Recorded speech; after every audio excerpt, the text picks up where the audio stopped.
BBuri, before I open the pouch tonight, I want you to do one thing for me. Go check the front door. It's always locked, Papa. We live on the third floor. Nobody's getting up here without a why are you asking me that in that voice? Because tonight's story starts at a door, and I want you thinking about ours while I tell it. Do you remember the night I was born? The number?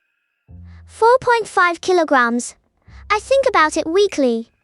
I will never ever let that go. Then you remember the rope too, the one my grandmother tied across her own gate the day they brought me home. Twisted backward, hung with charcoal, with pine, with red chili peppers strung up like little red teeth in a row. The snack flag. Yes, I remember being personally betrayed to learn it wasn't snacks. I told you that story like it was sweet, little one. Like it was just an old woman being old-fashioned for her favorite grandson. I left something out. You left something out of the soft story. My grandmother only told me the real reason for that rope once in my whole life. I was maybe 10, and I'd asked her, half laughing, what exactly she thought was going to walk through that gate if she hadn't hung it. She didn't laugh back. She went very still, and she told me about a house 2 valleys from ours, and a young father who didn't believe in any of it either. A man who took his own mother's rope down with a pair of kitchen shears, the very first night his newborn daughter slept under his roof. Papa, I don't like that you're already using the serious voice, and we haven't even gotten to the door part yet. We're about to lie down.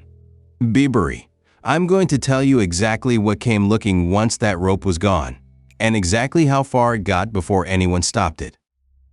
Before you meet him, you have to know what he cut down.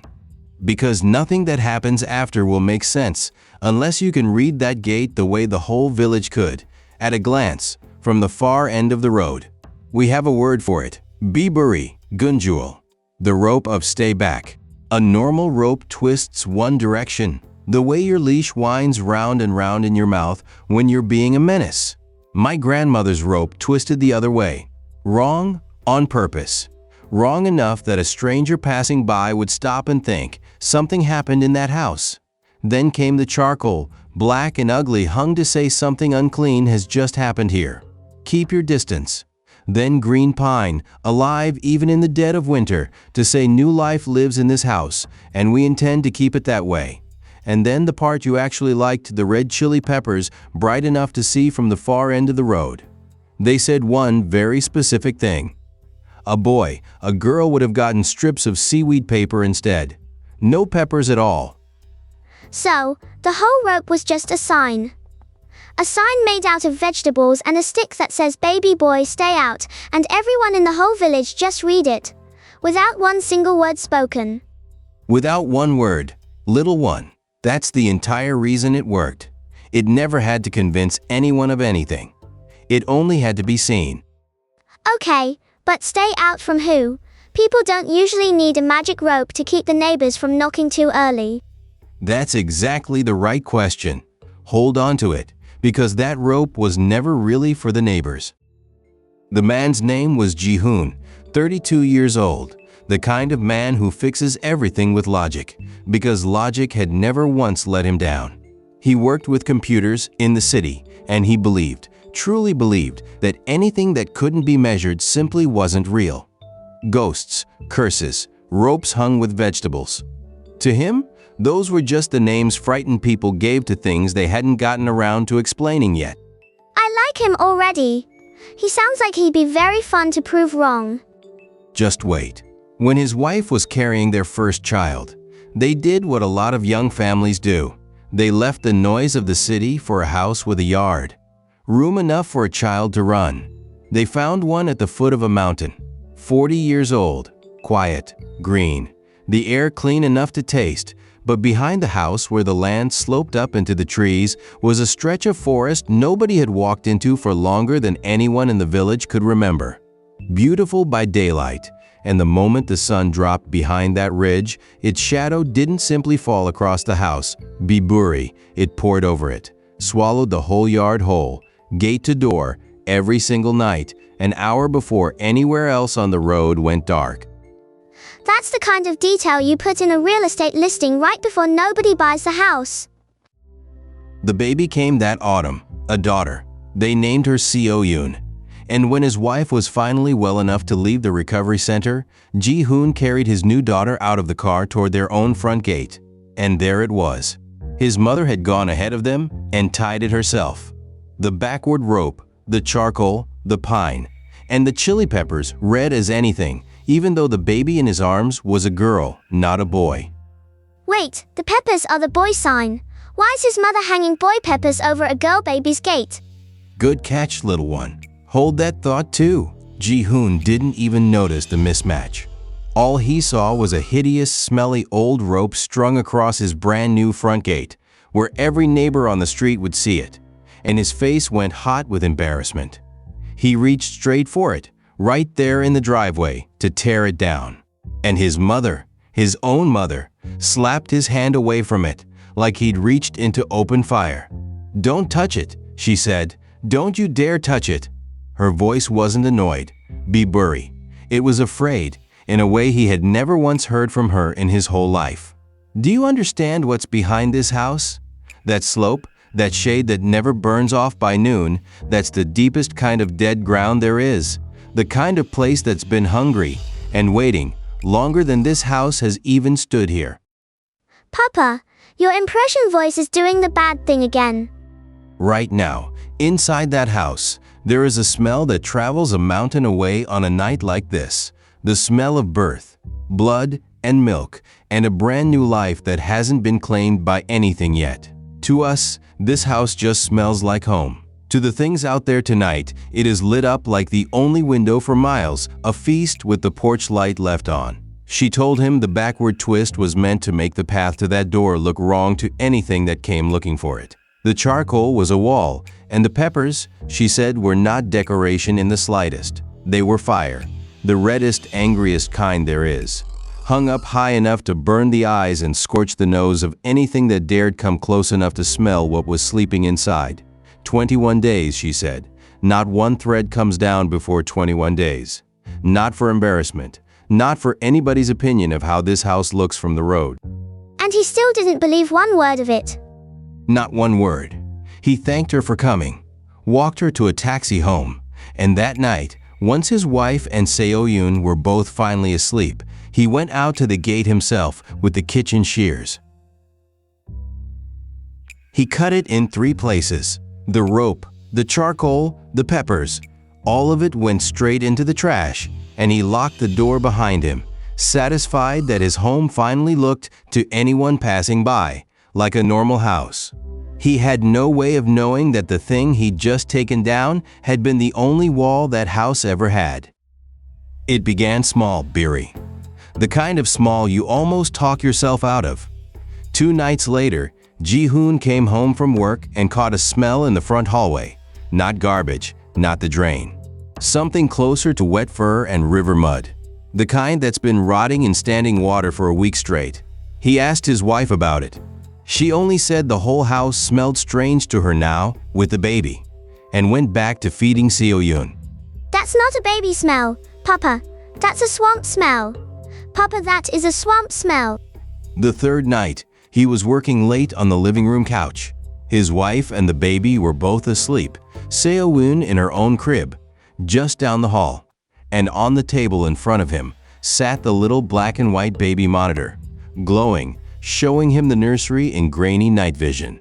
At 14 minutes past 2 in the morning, that monitor crackled static, the kind that comes from nothing, in a room with no storm outside and not one breath of wind. Jihoon leaned in to look, and there in the corner of the nursery, against a wall that should have shown nothing but bare paint, was a shadow, thin, standing straight up, the way no cast shadow has any business standing on a windless night. And it was moving, not blowing in a draft, crawling, 1 slow centimeter at a time, toward the crib. Turn the light on. Turn the light on, Papa. Somebody turn the light. And then Jihoon screamed. Not a hungry cry, not a startled cry, a sound like something had reached the absolute floor of fear a baby that small can feel. Jihoon was off that couch and down the hall before his own mind had even finished catching up to his legs. The room was empty when he threw the light on. Window shut, latch still in place. No shadow standing anywhere at all. Just his daughter rigid, staring at one exact spot of empty air. The same spot the shadow had been crawling toward, shaking so hard her whole small body blurred. And the room, which the heater had kept warm all night, was cold enough that his own breath showed in front of his face. And underneath that cold, the same smell as before. Wet fur. River mud. Closer now than it had ever been. The rope. Papa, this is where you tell me he finally started thinking about the rope. This is exactly where he started thinking about the rope. The fourth night, Jihoon didn't even try to sleep. He sat in the dark living room with a bat across his knees, facing the front door, while his wife and daughter slept together, just this once, behind a locked bedroom door. At 3 in the morning exactly, with fog thick enough to swallow the whole yard. 3 knocks, slow, even, against the front door. Nobody delivers anything at 3 in the morning. Nobody. And remember, BBuri, that house had a locked gate before the door. You'd have to cross the yard first, climb it, just to reach where that knocking was coming from. He went to the door anyway, pressed his ear to the cold metal. No breathing on the other side.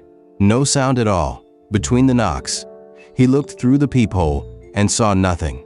Not darkness, nothing. No glow from the porch light, no gray, no shape. Just a perfect, total black, filling that little glass circle from edge to edge. Papa, why is that worse than seeing something? Because something was standing close enough to that lens to fill it completely, little one, and he still couldn't make out what it was. And then through the door, a voice. Jihoon, open the door for me. His mother's voice. Exactly, his mother's voice. I brought food for the baby. Open it. My arms are getting tired. Oh good. It's just his mum. She just came back too. His hand was already on the lock. BBuri. And then one thought stopped it cold. His mother had no key to that gate. She would have had to call out from the yard first, not stand here murmuring through a closed door like she'd walked straight through a locked metal gate, without making a single sound. So he asked her something only his real mother could answer. Mom, what was the name of the dog we had when I was little? Silence. 1 second, 2, 3, 4. A silence so long he almost convinced himself she'd simply forgotten, the way mothers sometimes do at 3 in the morning. And then the voice came back. And it wasn't one voice anymore. It was dozens layered on top of each other. Men and women both, twisting up out of something that had never once owned a human throat. How would I know that? It screamed, and the door buckled under a blow that nearly tore it off its frame. Open it. I can smell the blood. I can smell warm meat. Open it. Papa. He didn't answer it. He grabbed his wife, scooped up Seo in, and just as the 3 of them reached the bedroom door, glass shattered somewhere at the back of the house. The laundry room window. It had given up on the front door entirely and gone around to the one window with no bars on it. They locked themselves in the bedroom and shoved every piece of furniture they could reach against that door. The dresser, the changing table, anything with weight. Jihoon's hands were shaking too badly to dial. He tried his phone anyway. No service. Not low signal, gone, completely, like the whole house had dropped off the map the second that window broke. No phone, no neighbors close enough to hear. No police. Papa, they're just alone in there. Completely alone. And from the hallway, BBuri, a sound, wet, heavy footsteps, landing hard in the dark, footsteps far too large, far too soaked, dragging mud across the floor in one straight, unhesitating line, straight for the one room where the baby was crying. It's not even searching. It's not even looking around. It just knows exactly where. It stopped right outside their door, and they heard it breathe. Thick, wet, satisfied. There you are, it said, almost gently. Such a sweet little smell. Claws, dragging slow lines down the wood. The handle wrenching back and forth, the furniture sliding back, an inch at a time, against a strength no person on earth has. And then through the widening gap, fingers, gray, bent wrong at every joint, the way fingers are never supposed to bend. And that is the exact moment the front door blew open behind it. Who? OPHO, Papa, who's at the... His real mother, standing in the wreck of the front hall with a small camping brazier in both hands, and inside it, not one or two, but a whole fistful of dried red chili peppers, burning down to embers on a bed of glowing charcoal, smoke pouring off them thick enough to sting from across the room. "You will not have what's mine," she said, and she walked straight at the thing blocking that bedroom door and shoved that smoke right into it. It shrieked, BBuri. Not a roar, a shriek, high and tearing, the sound of something that had never once expected to be hurt back. The smoke caught it the way fire catches dry grass. It went down, thrashing, dragging itself away from her down the hallway on hands that left long black smears across the floor. And it threw itself back out through the broken window, the exact way it had come in, gone into the dark, into the trees, screaming the whole way down the slope until the sound finally swallowed itself in the distance. Pepper smoke. It ran from pepper smoke. The scariest thing in this whole story, just lost a fight to a salad ingredient. In a way, little one, that's exactly right. When the sun came up, they found the proof in the hallway. BBuri, a trail of black mud footprints leading from the broken window straight to that bedroom door. Bare feet, 6 toes on each one. So it really was real. It wasn't a fever, or a bad dream, or a raccoon that got in somehow. It was a real thing, with real feet, and it really came for her. His mother sat with him at the kitchen table that morning and told him gently this time, not afraid anymore, just tired, that she'd been having nightmares of something black tearing at a crib every night since the moment he'd cut that rope down. She'd taken the first bus into the city before dawn on the strength of that dream alone. And when she found the cut rope lying in pieces by the gate, she didn't even go inside first. She lit the brazier right there in the yard, before she'd even said hello. Can I ask the dumb question? Always. If the peppers are the boy flag, why does mother hang them for a baby girl? He asked her that exact thing, that exact morning. And she told him, the peppers were never really about announcing a son to the road. Little one, that was only ever the daytime meaning, the one the neighbors were meant to read. The meaning that mattered at night was simpler than any of that, red and bitter, and burning enough to blind anything that came close. It never once cared whose baby was inside. It only cared that something was. People now would say it's only a chemical, the same one that makes your tongue burn at dinner, and that it doesn't know a boy from a girl from anything else, because it's only a chemical. My grandmother would have said, that's exactly the point. The fire never asked who it was protecting. It just burned for whoever was there. So the boy sign was just the story they told the road.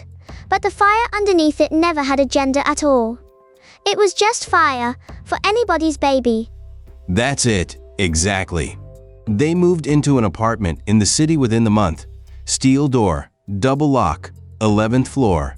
And the very first thing Jihoon did, before a single box was unpacked, was hang a length of rope across that new front door. Backward twist, charcoal, pine, and chili peppers, strung up red as anything. The neighbors thought it was strange, on the 11th floor of a building with a door that already locked itself. He never once took it down, not until Seoyun's first 100 days had passed, the way it's always been done. That's why your grandmother still ties yours, isn't it, Papa? Even now. Even though almost nobody else does anymore. That's exactly why, little one. It's not really a magic rope at all, is it?